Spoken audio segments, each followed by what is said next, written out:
नमस्कार दोस्तों, अगर आप आगामी आरएस प्रीलिम्स, ईओआरओ या फिर PSI second grade first grade के फर्स्ट पेपर की अगर आप तैयारी कर रहे हैं या फिर आप अधीनस्थ बोर्ड के एलडीसी, सीईटी, वनपाल की तैयारी कर रहे हैं और अगर आपके सिलेबस में राजस्थान ज्योग्राफी से संबंधित जो टॉपिक दे रखे हैं उनसे संबंधित अगर आपने नवीनतम जो जितने भी पीवाईक्यूज हैं वो अगर आपने नहीं देखे हैं और आरपीएससी वर्तमान में जो प्रश्न बना रही है वो किस बुक से कहाँ से प्रश्न जो है वो नए पैटर्न के अनुसार किस डेप्थ तक प्रश्न है जो बना रहे हैं, तो वो अगर आपने नहीं देखा है खुद से तो इस वीडियो में मैं आपके सामने लेकर आ रहा हूँ।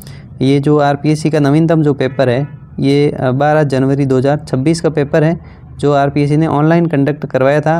आयुष डिपार्टमेंट की कोई भर्ती है उससे संबंधित पेपर है जिसमें राजस्थान भूगोल से संबंधित कितने प्रश्न हैं, 15 प्रश्न हैं और 15 प्रश्न है वो कहाँ से आरपीएससी ने बनाए हैं सीधे सीधे उसके प्रूफ भी मैं आपके सामने लेकर आया हूँ। जिसमें जो हरिमोहन सक्सेना की राजस्थान ज्योग्राफी की जो हिंदी ग्रंथ अकादमी की बुक्स है उसमें से जो मैंने जो ये सारे प्रूफ है वो लगा रखे हैं।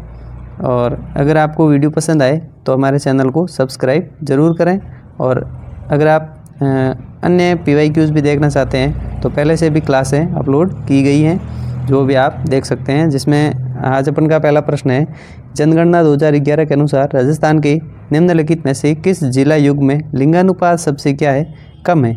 सबसे कम लिंगानुपात वाले जिले पूछे गए हैं तो इसमें धौलपुर करौली, करौली गंगानगर, धौलपुर जैसलमेर, जैसलमेर अलवर। इस प्रश्न का जो राइट आंसर है वो है धौलपुर जैसलमेर। ये जो आरपीएससी का ओरिजिनल पेपर है लेकिन ये आरपीएससी ने ऑनलाइन कंडक्ट करवाया था और उसके बाद इसका जो पीडीएफ है वो साइट पर अपलोड किया है तो मैंने वहाँ से डाउनलोड करके आपके सामने लेकर आया हूँ। तो इस प्रश्न का राइट आंसर तो होगा धौलपुर जैसलमेर। लेकिन इससे संबंधित और क्या प्रश्न बन सकते हैं तो सर्वाधिक लिंगानुपात वाले ज़िले आपसे पूछे जा सकते हैं जिसमें डूंगरपुर और राजसमंद इसका राइट आंसर हो जाएगा। डूंगरपुर 994 और राजसमंद 990। आपसे ये जो अभी आरपीएससी मिलान भी करवाने लग गई है तो आपको लगभग 5 जिलों के आपको ये जो याद भी रखने होंगे। और सबसे कम में धौलपुर और जैसलमेर है जिसमें धौलपुर का 846 और जैसलमेर का 852 है। जिसमें धौलपुर सबसे पूर्व में है और जैसलमेर सबसे पश्चिम में, ऐसे भी आप याद रख सकते हैं। लेकिन आपको सर्वाधिक वाले भी याद रखने हैं और ये चीज़ भी आपको याद रखनी है कि 1000 से ऊपर है जो किसी भी ज़िले का नहीं है और डूंगरपुर का है जो 994 जो सर्वाधिक है। अगला ही प्रश्न है, ये भी जनगणना से संबंधित है जिसमें पूछा है कि अनुसार 2011 की जनगणना के अनुसार किस जिला युग में राजस्थान में कुल जनसंख्या के संदर्भ में अधिकतम व न्यूनतम अनुसूचित जाति प्रतिशत पाई जाती है। अनुसूचित जाति का प्रतिशत कैसा, तो न्यूनतम, अधिकतम व न्यूनतम। पहले तो अधिकतम वाला जिला और फिर न्यूनतम वाला जिला ऑप्शन में होना चाहिए। तो हनुमानगढ़ अधिकतम, प्रतापगढ़ न्यूनतम या फिर चूरू, उदयपुर, बीकानेर, बांसवाड़ा, गंगानगर या डूंगरपुर। तो इस हिसाब से अपन जो है वो इस प्रश्न का आंसर देख सकते हैं। जिसमें ये हरिमोहन सक्सेना में एक तालिका है जिसमें सर्वाधिक अनुसूचित जाति वाले ज़िले और न्यूनतम अनुसूचित जाति वाले ज़िले, जिसमें सर्वाधिक में गंगानगर 36% है और डूंगरपुर 3.36% है। इस हिसाब से अपना जो आंसर है वो हो जाएगा गंगानगर अधिकतम और डूंगरपुर न्यूनतम वाला आंसर हो जाएगा। और आरपीएससी ने पिछले पेपर में ये भी पूछ रखा है कि अनुसूचित जाति की जनसंख्या 10% से कम वाले कितने ज़िले हैं, तो कितने, 4 ज़िले। कितने, 4 ज़िले, ये आपको याद रखना है। प्रश्न रिपीट भी हो सकता है। और 30% से अधिक वाला पूछे तो एक ही ज़िला है, कौन सा है, गंगानगर अनुसूचित जाति वाला, जिसमें डूंगरपुर, बांसवाड़ा, उदयपुर और प्रतापगढ़ में 10% से भी कम अनुसूचित जाति की जनसंख्या निवास करती है। ये बात आपको ध्यान में रखनी है। और 30% से अधिक वाला एक ही ज़िला है। ऐसे प्रश्न आरपीएससी ने पूछ चुकी है और आगे आने वाले एग्जाम में भी ऐसे प्रश्न आपको देखने को मिलेंगे। अगला प्रश्न है जिसमें पशुधन और उससे संबंधित नस्ल है जो मिलान करना है। भेड़, ऊँट, भैंस, गोवंश और एक तरफ है चनौतर, गोमट, मेहसाणा, कांकरेज। इस हिसाब से अपना जो आंसर है वो हो जाएगा भेड़ है जो कौन सी है, सनोतर है, और ऊँट गोमट है, भैंस मेहसाणा है और गोवंश है वो कांकरेज है। तो ये सीधे सीधे मिलान ही कर रखे हैं। तो ए से 1, बी से 2, सी से 3 और डी से 4, ऑप्शन नंबर बी अपना राइट आंसर हो जाएगा। इस बुक्स में देखें तो कांकरेज ये जो है गाय की नस्ल है और सोनाडी अथवा सनोतर को सोनाड़ी या फिर सोनाड़ी को चनोतर भी कहते हैं। ये कैसी है? भेड़ की नस्ल है जो उदयपुर सलूम्बर में पाई जाती हैं। और फिर अपन देखें ऊँट में तो आप देख सकते हैं गोमट क्या है? ऊँट की नस्ल है। और भैंस में आप देख सकते हैं मेहसाणा भैंस की क्या है? नस्ल है। और राजस्थान में मुर्रा नस्ल की भैंसें पाली जाती हैं। जो सर्वाधिक दूध देने वाली भैंस की नस्ल कौन सी है? मुर्रा है। अन्य में सूरती, भदावरी और जाफराबादी भी भैंस की प्रमुख नस्लें हैं। अगला अपना जो प्रश्न है वो पशुगणना से संबंधित है। हालांकि ये वाला जो प्रश्न है ये शायद डिलीट होने लायक प्रश्न है, जिसमें दे रखा है पशुगणना 2012 की तुलना में 20वीं पशुगणना 2019 राजस्थान में किस पशुधन की नकारात्मक वृद्धि दर्ज की गई। इस प्रश्न से भी अपन देख सकते हैं आरपीएससी ने थोड़े दिन पहले एक एग्ज़ाम कंडक्ट कराया, उसमें पूछा कि 19वीं जो पशुगणना है वो कब हुई, तो 2012 आपको याद रखना है। और 12 के बाद अब 20वीं है जो 2019 में हुई है, जिसके आंकड़ों के अनुसार आपसे पूछा है कि नकारात्मक वृद्धि किस में जो है वो नहीं रही है, तो भेड़, गोवंश, सूअर, बकरी। इस हिसाब से अगर अपन देखें तो जिसमें भेड़ में भी नकारात्मक नहीं है, गोवंश में भी नकारात्मक नहीं है, तो इस हिसाब से ये वाला प्रश्न है जो डिलीट हो जाएगा। और अगला जो प्रश्न है वो राजस्थान में सोयाबीन के प्रमुख उत्पादक जिले पूछे हैं, जिसमें झालावाड़ 12, अजमेर, अलवर, टोंक, सिरोही, डूंगरपुर, चित्तौड़गढ़। तो इस प्रश्न का जो राइट आंसर है वो हो जाएगा अपना झालावाड़ और 12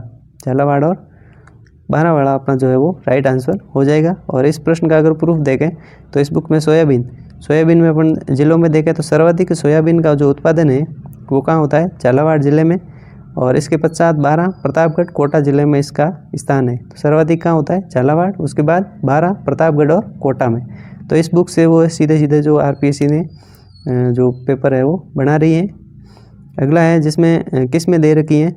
दुर्गापुरा 65, चंबल 65, राज 30, 70।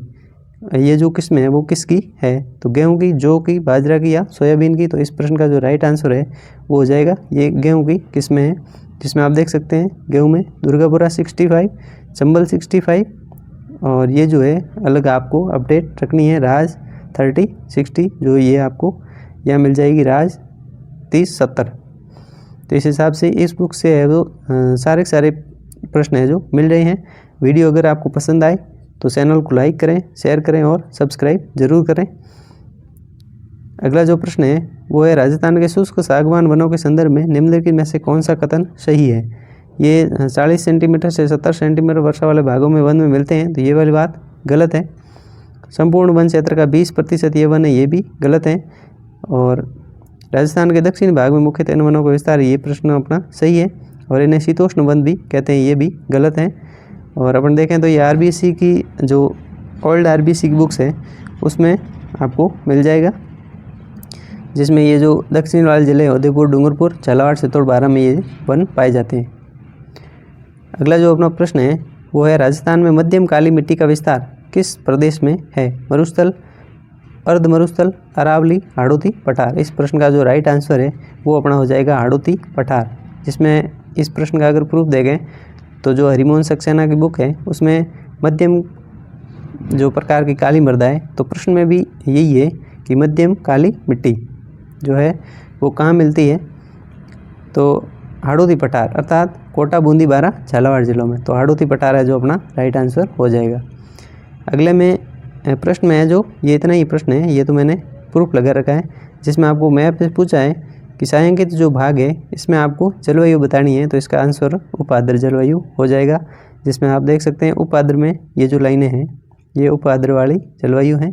तो यही मैप उठाकर आपको है जो एग्ज़ाम में दिया गया है, जो हरिमोहन सक्सेना की बुक्स में राजस्थान जलवायु वाले चैप्टर में आपको मिल जाएगा। मानचित्र 4.0 मतलब चौथे पार्ट का 7 नंबर मानचित्र आपको मिल जाएगा। अगले में निम्नलिखित में से कौन सी नदी साबरमती की सहायक नदी है? जिसमें माध्यम, चाप और शागी, पश्चिम बनास। तो इस प्रश्न का जो राइट आंसर है वो आ जाएगा माध्यम नदी। इस बुक्स में आपको मिलेगा, जिसमें महाकाल और सही इसकी प्रमुख सहायक नदियाँ हैं। उसके अलावा हतमती, मेसवा और ये जो याजम लेकर रखा है ये भी यही माध्यम नदी है। अगला प्रश्न है निम्नलिखित में से कौन सा सुमेलित नहीं है? पचपदरा झील बालोतरा जिले में है क्या? तालसाबर झील चूरू में है क्या? तलवाड़ा झील बीकानेर में है क्या, या फिर नवलखा झील बूंदी में है क्या। तो इस प्रश्न का जो राइट आंसर है वो तलवाड़ा झील बीकानेर में नहीं है, बाकी वाले सारे ही सही है। और अपने प्रूफ देख सकते हैं जिसमें बीकानेर में जो गजनेर, अनूप सागर, सूर सागर और कोलाय झीलें स्थित है। तलवाड़ा नामक झील बीकानेर में स्थित नहीं है। और पचपदरा झील है जो बलोत्रा में है इस हिसाब से। और बूंदी में अपन देख सकते हैं नवलखा झील स्थित है।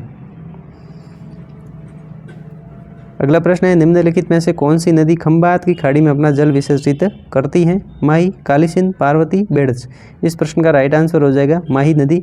और अन्य ये जो नदियां हैं ये बंगाल की खाड़ी अफवाह तंत्र की नदियां हैं, लेकिन ये जो खंभात की खाड़ी है ये अरब सागर में पड़ती हैं और अरब सागर में माही नदी अपना जल विसर्जित करती हैं। तो इस बुक्स में सीधा लिख रखा है कि जो माही नदी है वो एमपी की महू की पहाड़ियों से उद्गमित होकर उत्तरवर्ती प्रवाहित होती हैं। इसके पश्चात राजस्थान के बांसवाड़ा जिला में ग्राम खाटू के निकट प्रवेश करती है। डूंगरपुर बांसवाड़ा की सीमा बनाते हुए 576 किलोमीटर का मार्ग तय करने के पश्चात खंभात की खाड़ी में गिर जाती है। यही अपना जो है प्रश्न था।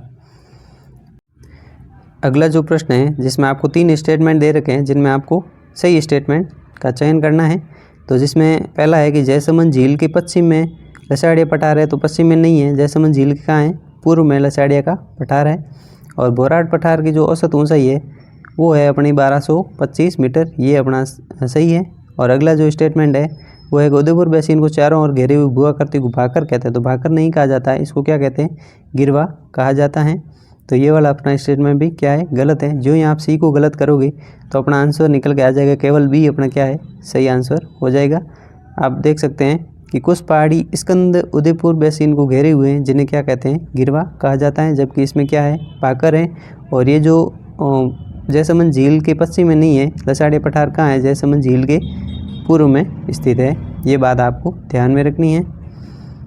अगला जो प्रश्न है वो है, राजस्थान के निम्नलिखित पर्वतीय शिखरों को उनकी ऊंचाई के आरोही क्रम में व्यवस्थित करें। और सही कूट का चयन करना है, आरोही क्रम में व्यवस्थित करना है। आरोही मतलब जिसकी ऊंचाई सबसे कम है उसको पहले रखना है और जिसकी सबसे ज़्यादा है उसको बाद में रखना है। तो ये पहाड़ियाँ हैं आपको। तो सबसे ज़्यादा इसमें ऊंचाई है वो है देलवाड़ा की, तो डी सबसे अंत में आना चाहिए। तो डी किस ऑप्शन के अंत में है, दोनों के अंत में है, तो 2 ऑप्शन तो अपने कट गए। उसके बाद कुंभलगढ़ की है, तो डी के बाद ए आना चाहिए, डी के बाद ए है, फिर बी है जेलिया डूंगरी और फिर है सिरवसा। तो अपना आंसर है वो ऑप्शन नंबर बी हो जाएगा। और अपन देख भी सकते हैं जिसमें देलवाड़ा 1442 मीटर है, कुंभलगढ़ 1224 मीटर है और बोराट पठार की ऊंचाई भी 1225 इसके करीब ही है, ये भी आपको याद रखनी है। और ये जो आपको सिरावास है वो 651 मीटर मिल जाएगी। अगर आपको वीडियो पसंद आया है तो लाइक करना है, चैनल को सब्सक्राइब जरूर करें।